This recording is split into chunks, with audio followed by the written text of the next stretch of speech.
Yo creo que la historia de Imu es el ejemplo perfecto de lo duro que es montar una compañía, que estás 2 años comiendo mierda, literalmente, y de repente cuando lo encaminas te toca echarte un poco a un lado, ¿no? Y dejar que otro conduzca el tren una vez ya está en Sí. las vías Que puestas. además es como, sabíamos que iba a pasar, sabíamos que era la mejor manera de hacerlo, sabíamos que Adam era la persona para hacerlo, pero aún así hay una parte completamente irracional de ti Sí, sí, que te duele, que, sí. que te duele. eh, Bueno, Buena empezamos. intro de Sergio, sí señor, ¿ves? Buena intro.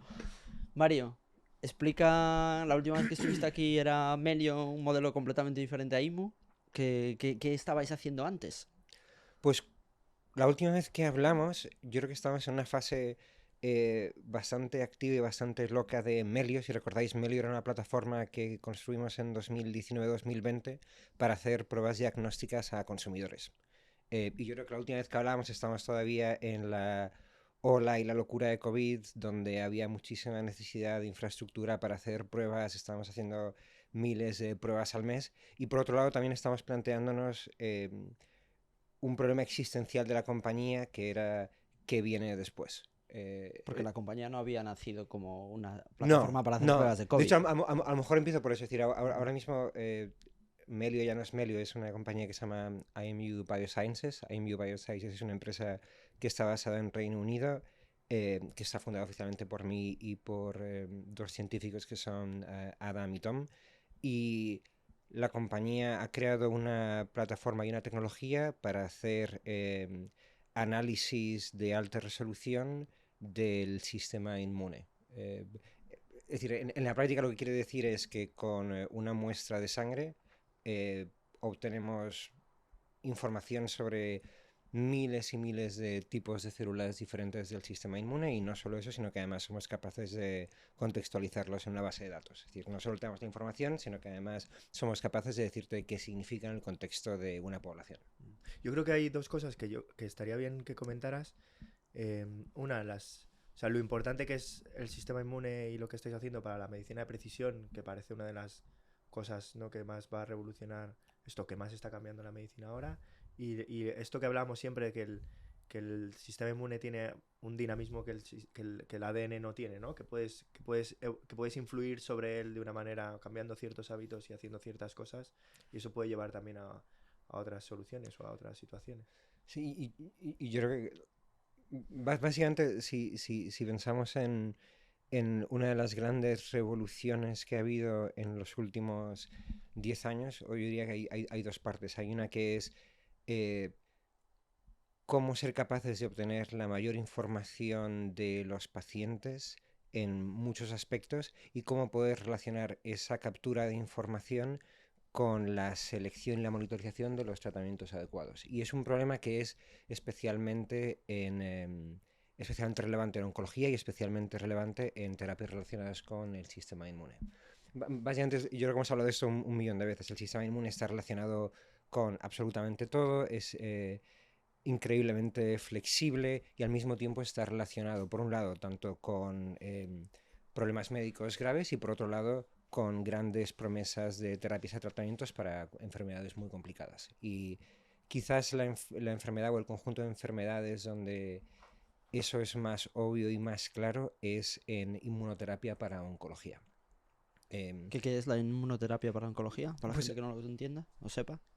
hace unos 10 o 15 años se empezaron a implementar terapias completamente nuevas y yo creo que es probablemente la mayor revolución que ha habido en el tratamiento oncológico de los últimos 30 o 40 años, que son diferentes terapias que utilizan, modulan, modifican u orquestan la respuesta del sistema inmune para actuar directamente contra el cáncer. Es decir, al final, de manera muy simplificada, dentro del sistema inmune tu cuerpo tiene herramientas para gestionar la aparición y la lucha cuando aparecen ese tipo de problemas. Entonces, gran parte de la investigación que ha habido en los últimos años y especialmente estas nuevas terapias es cómo utilizar parte de esos mecanismos que ya existen para poder reforzarlos para luchar contra el cáncer. Y ahí es una cosa que suena genial y sí es completamente revolucionario, pero aún así hay muchos, muchos problemas. Es decir, si pensamos en muchas de las grandes terapias que han salido en los últimos años, sin entrar en muchos detalles técnicos, cuando funcionan son absolutamente increíbles y son curativas de una manera en la que no se había visto jamás para muchas enfermedades y para muchos tipos de cáncer, pero aún así funcionan solo en 20-30% de los pacientes. Y ahora mismo una de las grandes preguntas es ¿por qué? Y ese por qué tiene dos implicaciones grandes. Uno es cómo somos capaces de seleccionar mejor qué tratamiento va a ir para cada paciente, pero por otro lado, si hay pacientes que responden, cuáles son las bases de su sistema inmune que hacen que ese paciente en concreto vaya a responder bien a esa terapia. Y desde un punto de vista de tratamiento, ¿qué tipo de cosas podemos hacer para que el sistema inmune de este paciente sea más receptivo cuando la terapia ocurra? Oye, Eso es mucho, no sé si he acabado respondiendo tus preguntas o te he contado otro montón de cosas, pero... Supongo que sí. Siempre nos pasa lo mismo cuando hablamos. No, pero... o sea, ¿y cómo acaba? Yo creo que hay una parte de la historia muy chula que nosotros hemos podido vivir en primera persona, que es cómo acaba un matemático. O sea, la historia típica del emprendedor, ¿no? Siempre es que sufres el problema de primera mano, es un problema que te enamora durante mucho tiempo y de repente intentas resolverlo y lanzas un producto para resolverlo. En tu caso ha sido un poco difícil, ¿no? Eres un matemático que viene a hacer unas cosas completamente distintas, que lanza una compañía que hace una más B2C, más relacionada con la medicina, pero no tan deep, ¿no? Algo un poco más menos científico, diría. ¿Cómo acaba IMU naciendo en toda esta transición y cómo es ese proceso? Que sabemos que ha sido interesante. Yo diría, hay una parte muy grande de suerte y coincidencia. Es decir, al final hay cosas que tienes que buscar, hay cosas que te pasan y en el fondo es una combinación de las dos. Es decir, en el caso de la transición a IMU, tuvimos la increíble suerte, bastante preparado también, que cuando la compañía estaba haciéndose este gran planteamiento estratégico de en qué se iba a convertir Melio después de que terminase la fase más activa de COVID y tuviésemos que redirigir la compañía, y que justo en ese momento, a través de nuestros inversores, contactásemos con Adam y Tom, que era un equipo de investigación en King's College en ese momento, que estaba haciendo investigación del sistema inmune muy técnica, muy fuera de lo que estábamos haciendo, y que yo creo que tanto ellos como nosotros de repente viésemos esta, al principio, pequeña oportunidad de cómo poder ayudarles a montar parte de su trabajo académico de una manera escalable y fuera del mundo académico y desde un punto de vista comercial, y que nosotros como empresa que estaba haciendo algo completamente en ese momento decidiésemos invertir y pensar que nuestra tecnología, nuestra infraestructura y nuestro conocimiento a la hora de montar empresas y operaciones podía ayudarles a hacer esto. Y al principio quizás fuimos un poco ingenuos porque parte de la idea era estos dos puntos que estamos construyendo, la parte de B2C y toda esta parte de investigación, en algún momento se van a juntar y vamos a hacer un producto B2C que va a ser absolutamente increíble. Hacerlo Y todo a la vez, ¿no? vamos a hacerlo toda la vez y va a ser genial, y además como externalidad a todo esto vamos a tener un negocio de biotecnología que va a ser genial. Y en el momento yo creo que decidimos ver todas las partes positivas y apostar por algo así. Entonces yo diría, las primeras fases fueron una parte de justo coincidió que nos encontramos con este equipo absolutamente increíble, que más o menos encontramos un punto en común en el que podíamos construir y en el que ellos se podían incorporar, y que decidimos apostar los dos, y yo especialmente arriesgar mucho desde la parte de B2C para poder incorporar un equipo y una aproximación a la compañía tan completamente diferente a lo que estábamos haciendo antes. Vuelve a haber ese componente de ingenuidad que tienes al principio, ¿no? Que sin eso, como que nada más pasa. Si no eres un poco naif o ignorante al principio de lo difícil que son las cosas, como que no consigues arrancarlas, ¿no? Yo recuerdo cuando estábamos pensando en esto originalmente, la reacción natural en ese momento era decir que no. Al final vienes de... Dínoslo a nosotros. Nosotros dijimos, Decimos no que sé, no. más que Nosotros no. dijimos, no sé, no sé, supongo que sí. Sí, también ahora ya nos hemos educado, yo creo que todos, tanto vosotros como inversores como nosotros, llevando la compañía, pero en el momento, como vosotros decís, mi historia no es en biología o no es en investigación, salvo algún punto en el consejo de algunos inversores, la empresa en sí tampoco tenía una base científica muy profunda, era una empresa que estaba mucho más construida en abrir infraestructura que ya existía para consumidores. Y de repente te encuentras este grupo de investigadores que son absolutamente geniales, vienen increíblemente bien recomendados, pero por otro lado pasas las primeras 2 horas con ellos, todo te suena genial y luego llegas por la tarde a casa y dices, no soy capaz de repetir nada de lo que me han contado. O no sé validar si Y es segundo, verdad no o tengo no. ni idea. Es decir, no tengo absolutamente ni idea. Entonces, yo diría, las primeras fases era como, oye, esto es súper guay, pero esto es imposible que lo hagamos. Ya tenemos todo esto montado, todo esto está funcionando, sabemos lo que hay que optimizar. Eso es completamente irracional. Yo creo que fue tiempo y tiempo después invirtiendo mucho, mucho todos y básicamente asumiendo que no sabíamos nada y empezar a construir y a leer y a hablar mucho con ellos, donde de repente fuimos capaces de darle forma a esto, pero la reacción inicial fue completamente, completamente extraña. ¿Y qué limitaciones, Mario, le veíais o creéis que tiene el modelo el primero de Melio? Pues yo creo que Y explica cómo funcionaba sí, exactamente la experiencia el B2C. modelo original de Medio era algo, el concepto era bastante sencillo, hay esta gran tendencia donde la gente cada vez quiere tener más información y control sobre su salud, la gente es mucho más consciente de lo importante que es cuidarse en general para envejecer bien, y yo creo que es algo que está calando mucho en la sociedad.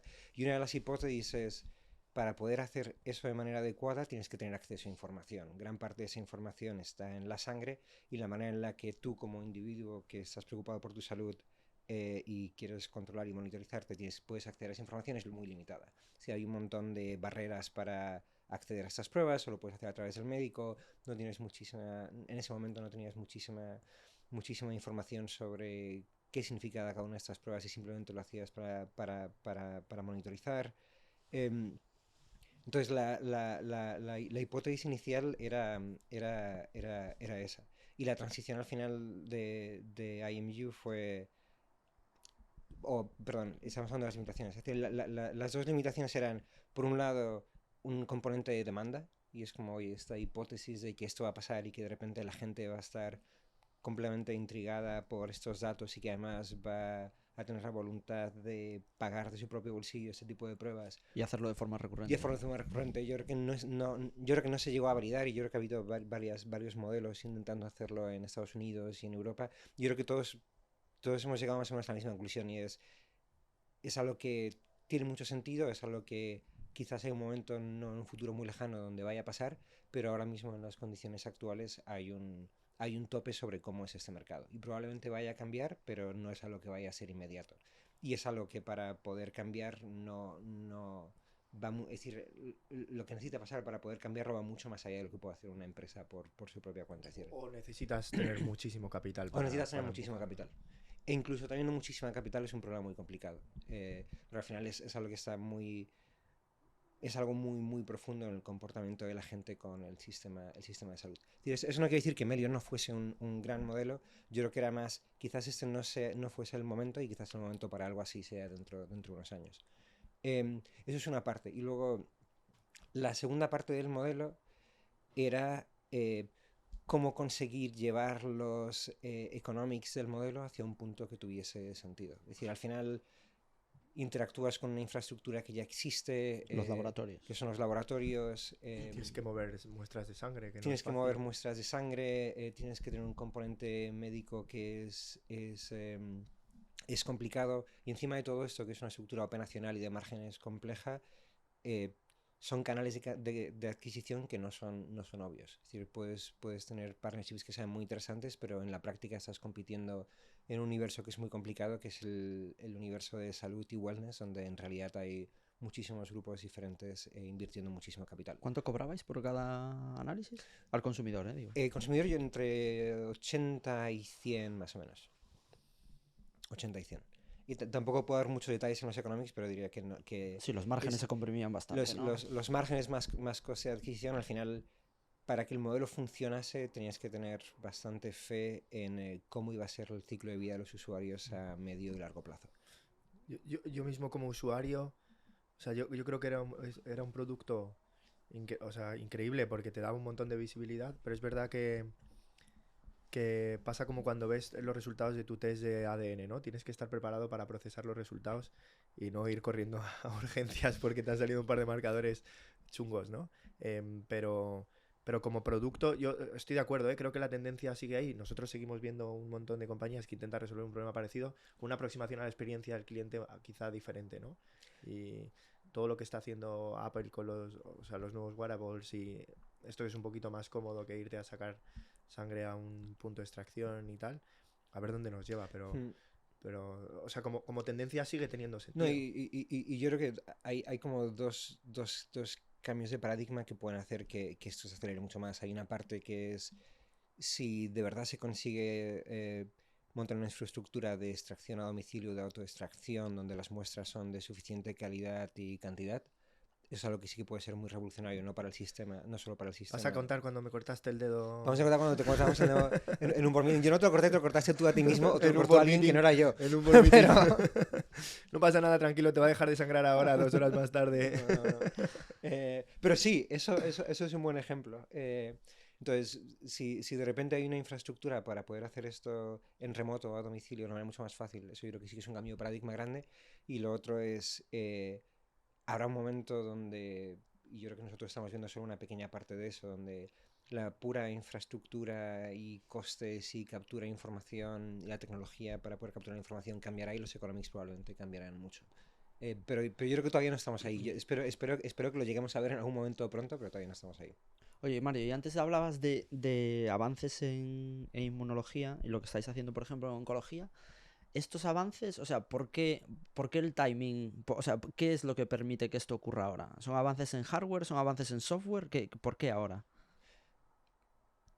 Hay dos partes diferentes. Hay una que es qué está pasando en el mercado y por qué lo que estamos haciendo nosotros es importante. Es decir, por qué ahora mismo hay una necesidad grande de este tipo de información. Y por otro lado es cuáles son las evoluciones en la tecnología que han permitido que nosotros podamos construir lo que hemos construido hoy. Entonces, si quieres, empiezo Ujú. por lo segundo. Yo creo que ha habido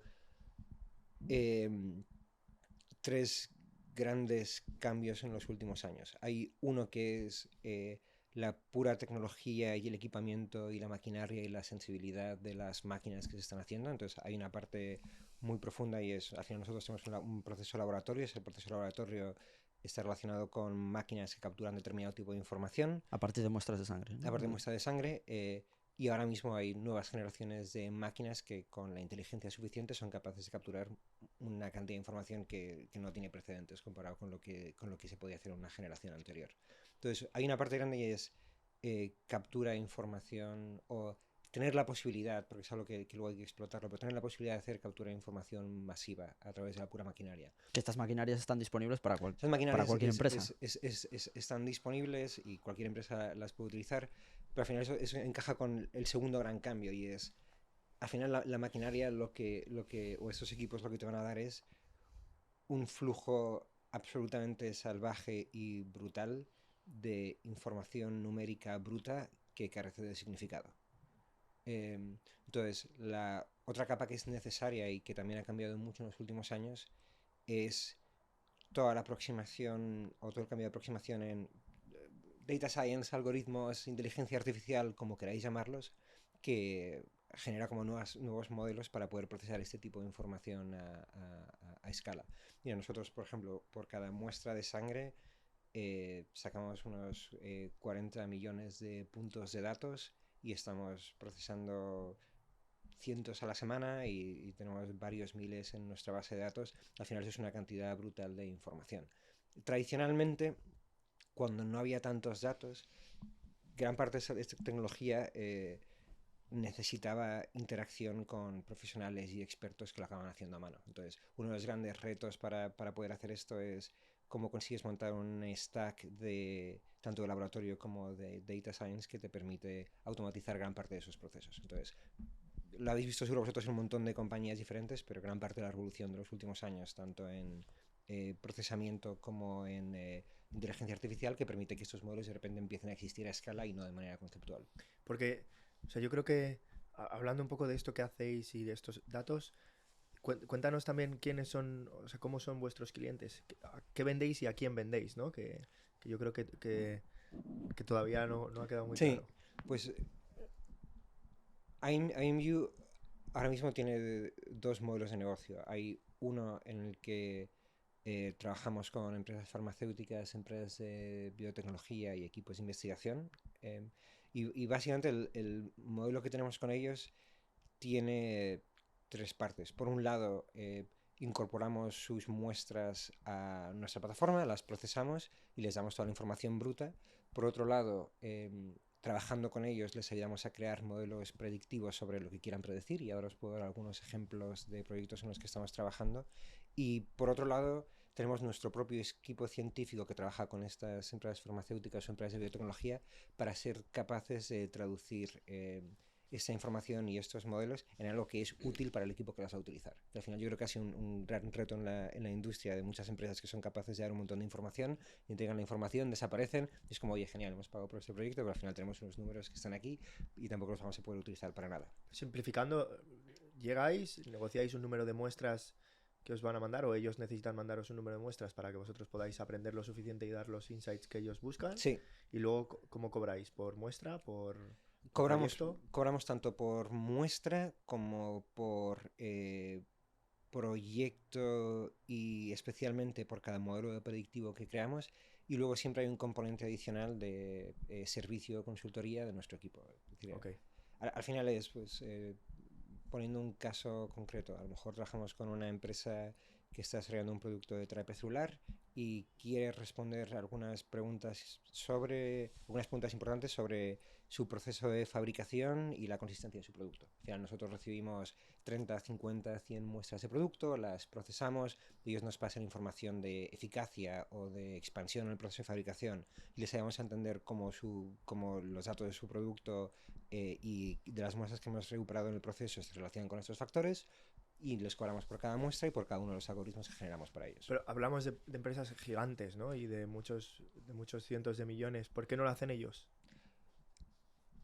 Al final, ellos hacen una versión increíblemente simplificada de esto, pero poder obtener la resolución que tenemos nosotros y la escalabilidad que tenemos nosotros, al final requiere mucha inversión y requiere un grado muy, muy, muy alto de especialización. Es decir, al que nosotros utilicemos equipamiento que esté disponible, tanto la estandarización del proceso laboratorio como el desarrollo de algoritmos es algo que es absolutamente no obvio de hacer. De hecho, que es el conocimiento que traían Adam y Tom, ¿no? Sí, es el conocimiento que traían Adam y Tom. Entonces, esto es una parte muy importante, es replicar. Es decir, para poder construir un modelo mínimamente parecido a lo que hemos construido nosotros, se necesita mucho tiempo, un equipo muy específico, y luego un equipo que está solo enfocado a resolver este problema, no un equipo que está enfocado a resolver un proceso de manufactura y tener datos rápidos para solucionar otra cosa. Es decir, al final ellos están enfocados en este problema y tendrán herramientas para medir algunos aspectos, pero no se levantan todas las mañanas pensando en cómo ser capaz de generar el mayor número de datos posible desde una muestra del sistema inmune. Entonces, esto es una parte... Eso es una parte de lo que hace difícil de replicar. La otra parte es uno de los problemas que nosotros nos hemos encontrado, o que Adam y Tom identificaron cuando estaban haciendo investigación, es que tampoco existen bases de datos de referencia. Lo que esto quiere decir es, aunque seas capaz de crear un proceso como este, si obtienes una muestra pero no tienes ninguna base de datos con la que contextualizarlo, la cantidad de información que puedes obtener es relativamente limitada, porque no sabes si esta muestra es así porque es una persona mayor, o porque es un niño, o porque es alguien que tiene una enfermedad, o porque de verdad hay una señal increíblemente importante que está relacionada con la respuesta al fármaco X. Entonces, una de las cosas que nosotros hemos hecho desde el principio es crear nuestra propia base de datos estandarizada para poder resolver parte de estas preguntas. Entonces diría, hay una parte que es puramente técnica y de vivir obsesionado con resolver este problema, y hay una parte que es, aunque te aproximes a resolver parte del problema, aún así no tienes datos con los que contextualizar, porque generar esta base de datos a escala es increíblemente complicado. Es como lo hacemos todo muy bien, esto es muy difícil de hacer, pero... Y hablabas de que hace falta mucha inversión.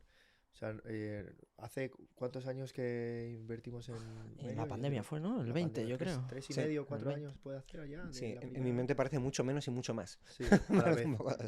¿Cómo, o sea, acabáis de cerrar una ronda importante? ¿Quieres contarnos? O sea, han pasado varias cosas en el proceso. Han pasado un montón de cosas en el proceso.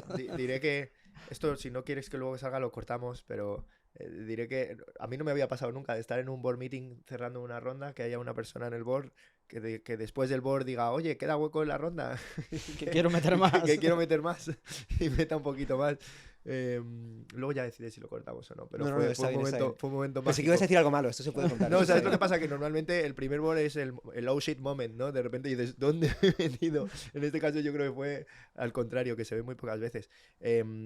Pero ¿quieres contarnos un poquito más del proceso? Que ha sido un proceso muy largo, muy duro, y en el que además tú mismo has ido cambiando como de rol. Sí, si quieres O sea, de hablar con otro tipo de inversores, ¿no? Has tenido que empezar a hablar con otro tipo de fondos, entender muy bien cómo pitchar a este otro tipo de fondos, cómo contar algo tan complicado como es IMU de una manera un poco más sencilla. os cuento un poco, y si me enrollo mucho me avisáis también, ¿eh? Porque Tú dale, Bueno, a dale. ver, esa historia nunca la he contado desde mucho el tiempo de principio, pero- fundraising, puedes enrollarte mucho. lo que sea. Yo creo que hay un momento clave del que ya hemos hablado, que es cuando este equipo científico, Adam y Tom, se incorporan a lo que era Melio en ese momento. Y luego está el siguiente momento clave, es cuando nosotros y la compañía decide refundar la compañía y reenfocar todo y reconstruir la empresa como IMU Biosciences sobre el trabajo que habíamos hecho con Adam y Tom. Entonces, esto fue a principios, mediados de 2022 y básicamente lo que vimos es el valor de lo que estábamos creando en la parte, en la plataforma de análisis inmunológico era brutal y de verdad no había nada que se le pudiese comparar. Y además empezamos a tener bastantes señales externas de que es algo que podía tener mucho, mucho recorrido. Y en ese momento tomamos la decisión de, o yo diría más la decisión, yo creo que como, por un lado, la presión financiera y por otro lado, la humildad de reconocer que no podíamos seguir aparentando que podíamos hacer los dos modelos a la vez. Y en vez de intentar aguantar eso más tiempo, la decisión fue, yo diría, casi en, vosotros estabais ahí, yo creo que casi fue en una semana de cerrar casi el 100% de las operaciones que teníamos en medio de B2C y de verdad reconstruir y solo enfocarnos en IMU y en crear la plataforma en ese momento, donde en realidad era una fase súper temprana. Desde ese momento yo creo que la parte fácil fue, oye, ya hemos hecho esto que es increíblemente complicado, ahora necesitamos hacer dos cosas. Uno, hay unos objetivos que tenemos muy definidos, que sabemos que nos van a abrir las puertas de la financiación, y luego por otro lado empezar el proceso de financiación. Los objetivos en el momento eran muy claros, era uno, tenemos que generar la base de datos, porque sin la base de datos esta aproximación al problema no tiene sentido. Dos, tenemos que demostrar que esta hipótesis de podemos pasar de muestra a datos de manera automatizada con esta plataforma de inteligencia artificial es real, es implementable y es escalable. Y tres, tenemos validaciones de que esta aproximación a varios problemas, tanto de investigación como comerciales, tiene sentido. Y tampoco hace falta que estemos vendiendo muchísimo o que tengamos 800 proyectos, pero que al menos podamos decir, oye, pues la plataforma funciona, tenemos la base de datos que es súper importante y además tenemos estas tres generaciones o esos tres puntos de evidencia que de verdad demuestran que esto puede funcionar. O sea, yo creo que la decisión además fue como muy fuerte, ¿no? Yo recuerdo que gran parte del cash que quedaba en la compañía se fue a adquirir la primera máquina. Sí.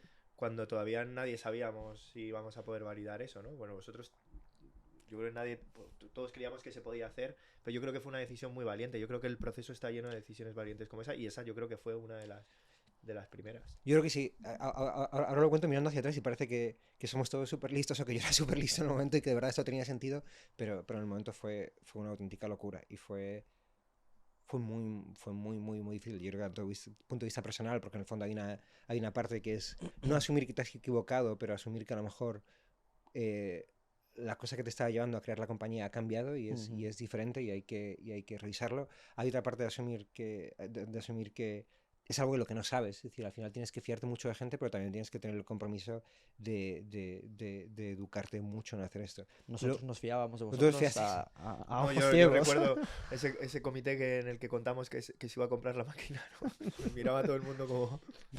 Tenemos tanto dinero, la mitad confiamos a la máquina. plenamente, no os preocupéis. Ahí va. Y luego la otra parte es, al final esto suena como muy naif, pero el hecho de decir que vas a dejar de hacer algo tiene también mucha implicación en el equipo. Entonces, hay unos fundadores con los que has empezado un proyecto, los fundadores ya no van a estar. Hay un equipo que has construido para montar un proyecto, ese equipo ya no va a estar. Y y tienes que tomar la decisión de hacer ese cambio rápido y de reestructurar la empresa rápido. Y cuando miras hacia atrás dices, joder, pues sí, fue una idea genial, lo hicimos más o menos bien. Y yo creo que lo hicimos muy, muy bien. Pero en un momento, Fue durísimo. nada de esto Mm. es obvio, nada de esto es obvio. Y hablas un poco de cambios de equipo. Tú mismo ahora eres otro en IMU, ¿no? Sí, yo cuando hicimos el cambio y hasta que cerramos la ronda hace relativamente poco, mi papel era el de CEO de la empresa, que es básicamente como empecé. Y hace unas semanas me he movido a CEO y Adam se ha movido a CEO. Lo cual tiene muchísimo sentido. Es decir, al final somos una empresa científica, somos una empresa que además requiere que lo que estamos construyendo científicamente sea muy aparente y muy claro para el mundo, especialmente en círculos académicos, círculos científicos, círculos de investigación. Y la gran realidad era que yo no tenía El background, el ¿no? bagaje científico o el background para de verdad poder presentarme delante tanto de un grupo de inversores como de clientes como de expertos hablando de esto. De hecho, lo veis ahora mismo. Yo creo que tengo un conocimiento estructuralmente más o menos claro de la industria, creo que sé muy bien lo que estamos haciendo, creo que conozco la parte técnica, pero si Adam estuviese aquí probablemente os lo contaría. Nadie lo entendería. Nadie lo entendería, lo cual estaría bien. Pero siendo un tío extremadamente humilde como eres, y yo creo que lo hemos vivido en primera persona, Ujú. ¿cómo es ese proceso en la parte personal, ¿no? ¿Cuánto duele en el ego? O sea, sabiendo que es algo mucho más común de lo que nos cuentan, ¿no? Porque esto pasa más veces de las que yo creo vemos. ¿Cómo se vive eso en casa luego cuando llegas por la noche y te haces la tortilla francesa para cenar? Pues la tortilla francesa sale muy mal. La primera noche. No, es muy extraño porque hay una parte de ti, y además, en el fondo tú estás tomando esta decisión. Es decir, esto no es algo simplemente pasivo que te pasa. Es decir, tú eres una persona o eres un componente muy, muy, muy, muy importante de ese proceso. Entonces, hay una parte de ti que es como, joder, eso está genial porque esta persona es increíble, esta persona es alguien con el que he fundado esta empresa, tengo fe absolutamente ciega, sé que va a ser un trabajo genial, sé que va a ser un líder interno increíble, sé que esto nos abre un montón de oportunidades. Adam te refieres, Adam, ¿no? yo también, pero no, Sí, me refiero a Adam, pero hay otra parte de ti que piensa, oye, hemos pasado por un montón de momentos complicados y hemos estado como remando en una situación súper compleja y de repente, aunque sea de manera irracional, Mm. hay algo que dice, oye, parece que me estoy yendo ahora a un lado y qué va a ser de mí y he hecho yo algo mal. Yo creo que especialmente esa sensación de eso está pasando porque yo he hecho algo mal o yo no he sido capaz de llegar a algo a lo que tenía que haber llegado. Y esto en el fondo es decir, es una obviedad que esto es la mejor decisión, incluso en el momento, aunque sepas que es una obviedad, hay una parte de ti que piensa, joder, después De remar tanto. de lo complicado que ha sido hacer la reestructuración de la compañía, hacer el cambio de foco en la compañía, cambio de marca, reconstruir la empresa casi desde cero con Adam y Tom. Al final, Fundraising. el fundraising, yo tengo un mérito muy limitado, al final yo he hecho una parte, obviamente, Tim, que es nuestro chairman, Adam y Tom, es decir, ha sido un trabajo de todos, en gran profundidad, pero al final hay una responsabilidad que en ese momento cae sobre ti de poder cerrar esto. Entonces, Y aparte hay algo que lo complica, yo creo, un poco más en toda esta transición, que es que Adam no estaba ahí al principio. ya Quiero no decir, estaba ahí al principio. que no es Adam no era Will con quien empezaste esto, Sí, sino que es alguien que apareció más tarde todavía. sí. Eh, yo diría, eso yo creo que fue más fácil porque fue más fácil, yo creo que de lo que parece fuera, porque en el momento en el que tomamos la decisión de decir, oye, esta empresa de verdad es IMU Biosciences y de verdad está construida sobre esto que Adam y Tom han hecho durante los últimos 10 años de su vida y esa es la visión que todos tenemos y esto es lo que nos emociona todos los días. Hay un momento en el momento en el que eso pasa, a mí me pasó y yo creo que a la gente que está en la compañía en ese momento, de repente es como un cambio de mentalidad total. Y en ningún momento, es decir, para mí IMU Biosciences, desde el momento en el que se toma esa decisión es IMU Biosciences y es otra empresa completamente diferente. Y cuando yo me cuento la historia a mí mismo de dónde sale IMU, para mí es como, oye, tenemos esta empresa que era muy interesante, donde pasaron esta serie de cosas, pero el día que se funda IMU es el día donde se decide hacer la reestructuración, el cambio de marca, y para mí es como el principio casi desde cero de otra cosa completamente distinta. Entonces dirías, sí, hay una parte esto no es el camino que empezamos desde muy, muy, muy al principio en 2019, pero en mi mente en realidad es como, esto es una transición muy natural de este nuevo principio que es el momento en el que se tomó esta decisión. Y una pregunta un poco difícil, pero que yo creo que es muy relevante. Nosotros que hemos vivido el proceso de todas estas cosas de primera mano, ¿no? Como sentados en primera fila, sabiendo que han pasado un montón de cosas en la compañía, en tu vida, de todas estas cosas, yo creo que es un momento un poco peloteo, pero una de las cosas que a mí me flipa de ti es que has tenido un buen humor increíble en todo momento. O sea, en momentos, yo creo que había reuniones a las que llegábamos nosotros menos enchufados que tú, ¿no? Que ya ves, nosotros no hacemos nada. Intentar ayudarte. O sea, ¿qué hace Mario para tener siempre ese buen humor, esa energía, esa resiliencia? Que yo creo que son valores que nosotros buscamos siempre. O sea, si es algo que no se pueda confesar, no lo confieses. Pero, y esa era la solución desde el principio. Esos valores que buscamos muchas veces en los equipos o en la gente de la que nos rodeamos para trabajar, ¿qué se hace? ¿Cómo se entrena eso? No lo sé. No sé cómo se entrena. Ojalá supiese cómo se entrena para poder hacerlo más, pero... Además te harías coach. Me haría coach. Sería un super coach. Sería el mejor coach. Has tenido excusas de sobra para tirar la toalla en los últimos 3 años y nunca lo has hecho. Exacto. Nunca. No voy a llorar porque no lloro. Pero... Ese es el truco. Ese es el truco, no llorar, ¿vale? No llorar. Tío, pues no lo sé. Yo creo que... Y hablo de mí personalmente. Hay una parte, yo creo que es mi personalidad más o menos es así. Es decir, al final todos pasamos por ciclo, pero tienes que ser así de alguna manera. Es decir, tampoco puedo dar como mucha más magia a eso.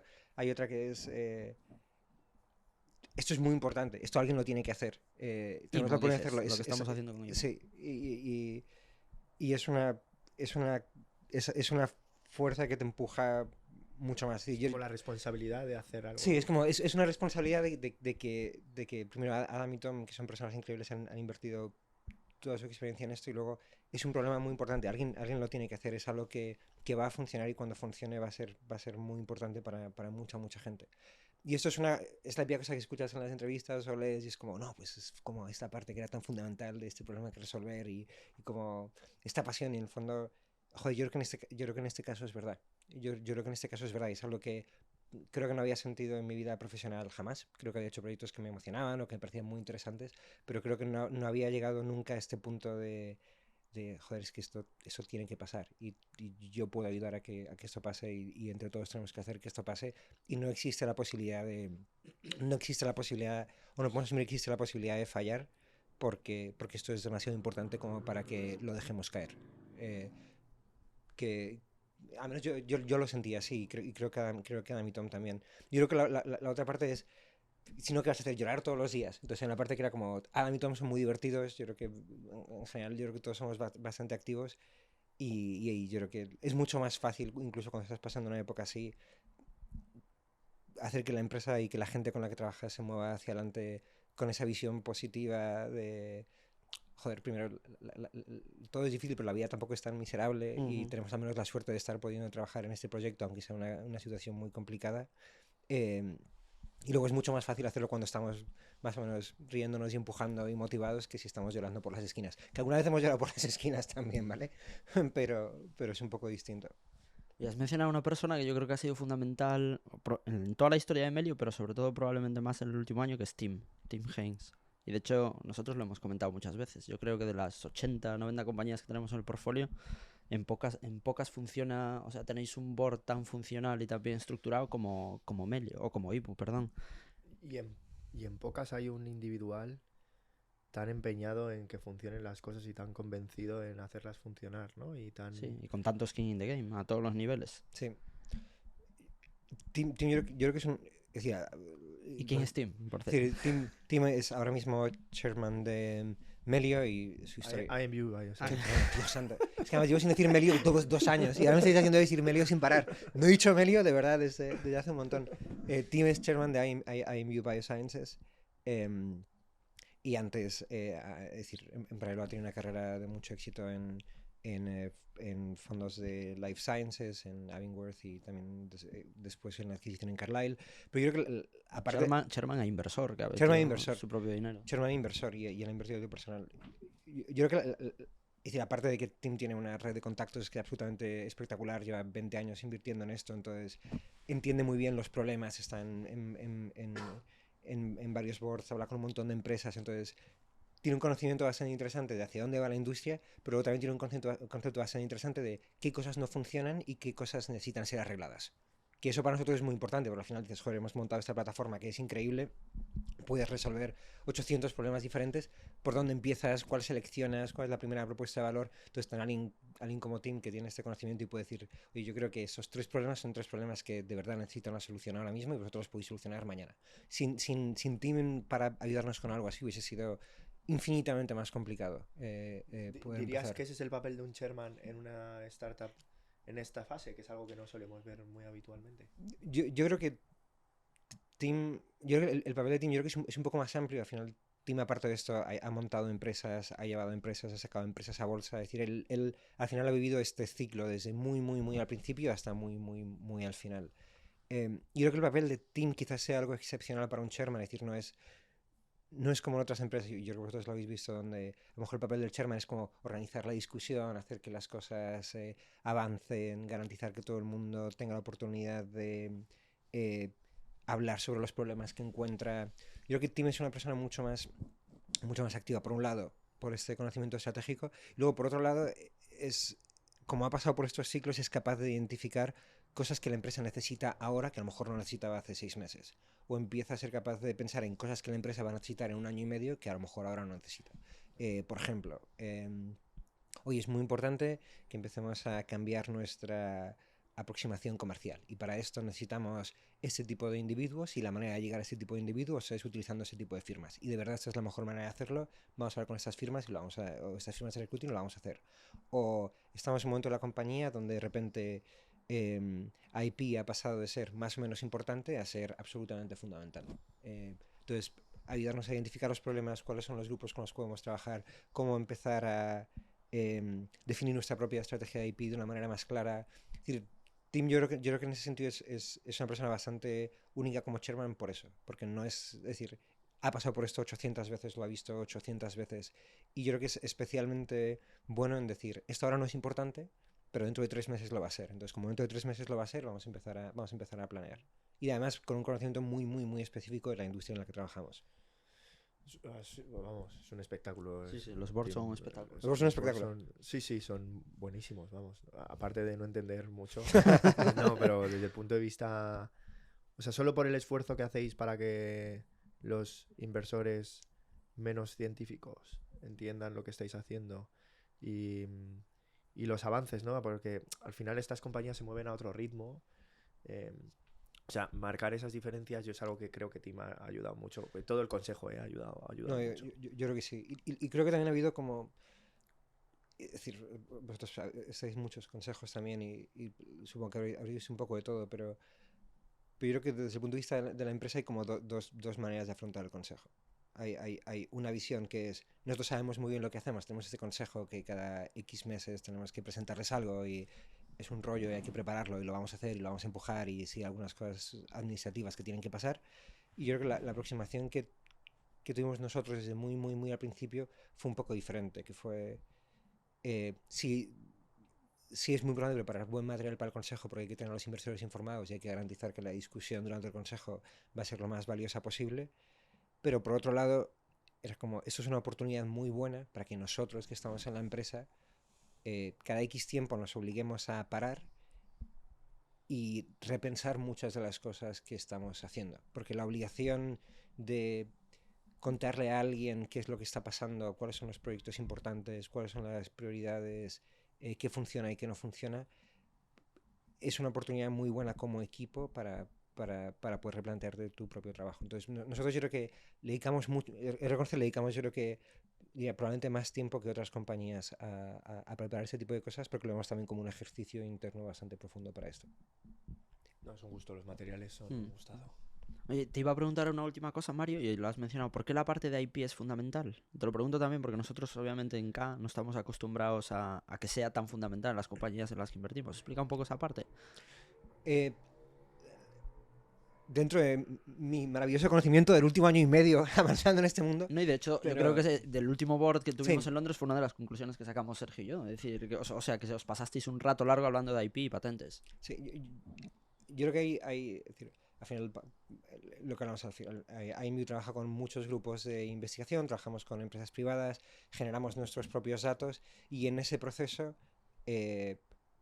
encontramos cosas que son valiosas o descubrimientos. Y es algo normal de simplemente analizar este tipo de información.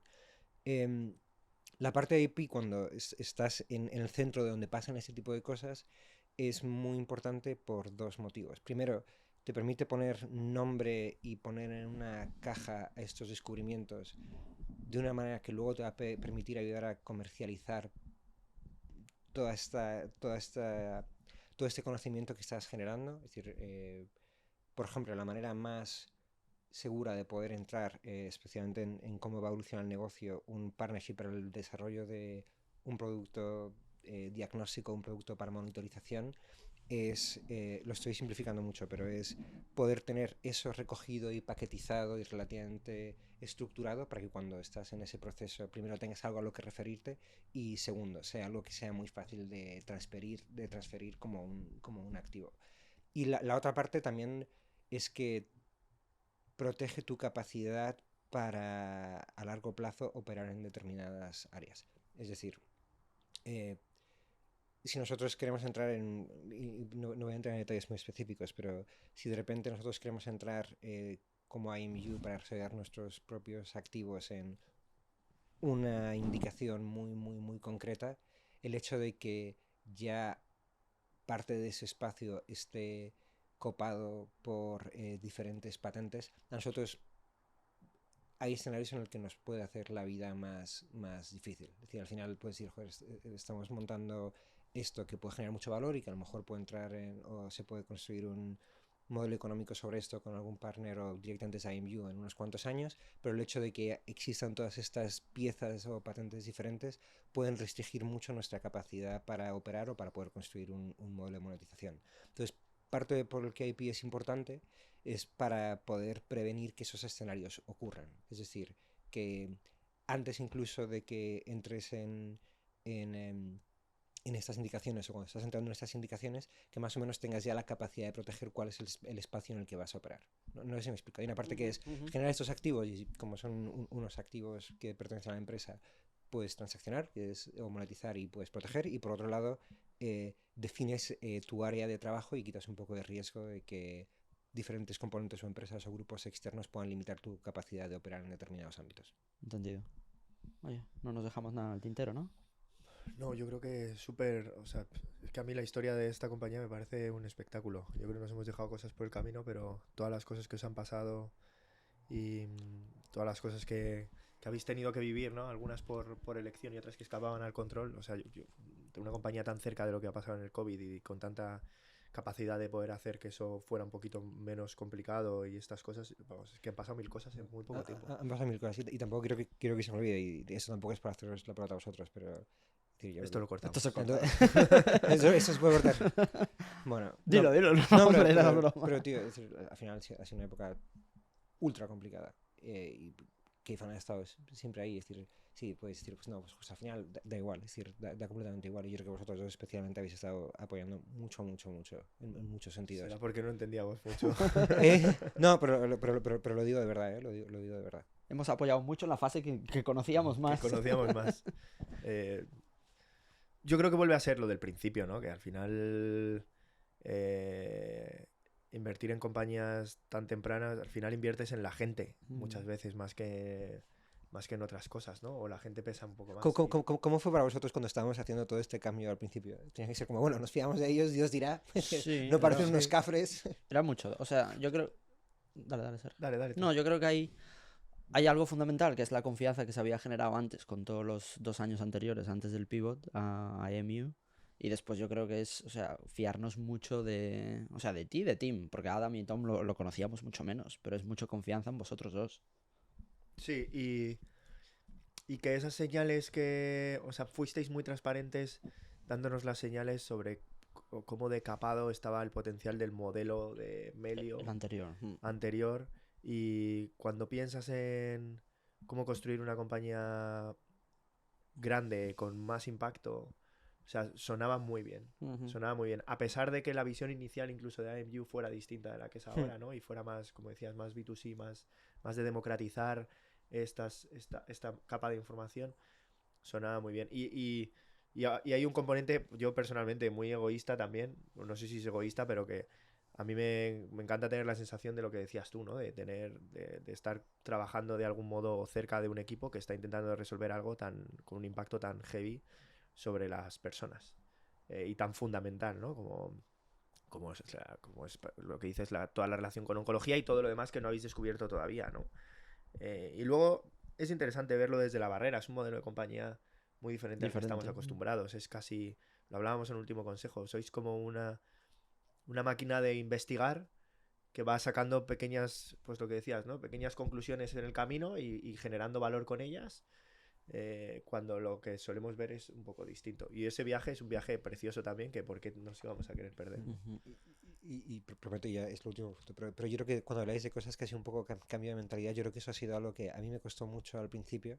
Al final, cuando estábamos montando, y vosotros lo visto, en un modelo B2C, un modelo B2B, hay como mucho de propuesta de valor, lanzar, iterar, y vas como optimizando y cambiando y mejorando el producto. Y aquí es como un cambio de mentalidad y es como, no, hay que empezar por la evidencia. Y la evidencia es lo más importante. Y hasta que no tienes la evidencia, da igual. Es decir, no se trata de ir al mercado y probar, en plan, no. Tienes que empezar por estas cosas que son científicamente fundamentales y cuando eso está construido, poco a poco vas a poder edificar el resto. Pero parece como una obviedad, pero el momento me cuesta un poco hacer como este cambio de, no, es decir, hay que empezar por esto que es lo fundacional y luego ya hay que hacer lo demás. Esto no es como antes donde vamos a probar este canal y vamos a cambiar otra serie de cosas. Es un modelo, para alguien que está haciendo la transición como yo en ese momento, fue un cambio bastante importante. Pues oye, Mario, mil gracias. Sí, No, gracias a vosotros. Un placer. No nos dejamos nada, ¿no? Yo creo que no, seguro que sí, pero Bueno. queda para el próximo. Sí, Para dentro de 2 años. No os he contado nada al final. No, sí, unas cuantas cosas. Yo creo que hay unas cuantas experiencias que has contado que son muy interesantes y que estáis haciendo una cosa muy, muy extraña y es un placer vivirlo en primera persona. Gracias, tío. Nada, gracias a vosotros. Gracias.